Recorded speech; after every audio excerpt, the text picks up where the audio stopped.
আজ বইমেলার অন্তিম দিন, কিন্তু বই প্রকাশের অন্তিম নয়। এমন এক লেখকের কাছ থেকে আজ শুনে নেব যার বই প্রকাশ পেল আজ এই অন্তিম দিনে। বইটা হচ্ছে শরৎচন্দ্র শব্দাভিধান। এখানে শরৎচন্দ্র ব্যবহৃত বিভিন্ন শব্দ এবং বিভিন্ন সময় তিনি শব্দগুলোকে কিভাবে ব্যবহার করছেন তার একটা বিবরণ দেওয়া আছে এবং অ্যানালিসিস করা আছে, এবং মূলত শরৎচন্দ্র যে যে শব্দগুলোকে বাংলা শব্দভাণ্ডারের মধ্যে ইনক্লুড করছেন, যেটা তার আগে কেউ ব্যবহার করতো না, এই জাতীয় শব্দগুলো বা তিনি কিভাবে ব্যবহার করছেন, তার যে বাক্য গঠনের প্যাটার্ন কী আলাদা, বা তিনি কি ফ্রেজ ব্যবহার করছেন নতুন নতুন, এগুলো নিয়ে একটা ডিটেল অ্যানালিসিস আছে। এটি দুটি খণ্ডে প্রায় 1200 পৃষ্ঠা এবং একটা ডিটেল ইন্ট্রোডাকশন আছে।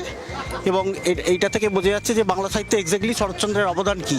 শরৎচন্দ্র নিয়ে যারা গবেষণা করবে, এমনকি শরৎচন্দ্রের এমনকি যারা সোশিওলজি নিয়ে কাজ করবে, যে কিভাবে ডেভেলপমেন্ট হচ্ছে তার লেখায়। যেমন রবীন্দ্রনাথের লেখাতে দোতলা তিনতলা এতটা নেই, মূলত ঝর্ণাতলা, গাছতলা, বটতলা এইগুলো আছে, কিন্তু শরৎচন্দ্রের লেখায় দোতলা তিনতলা এমনকি চৌতলা।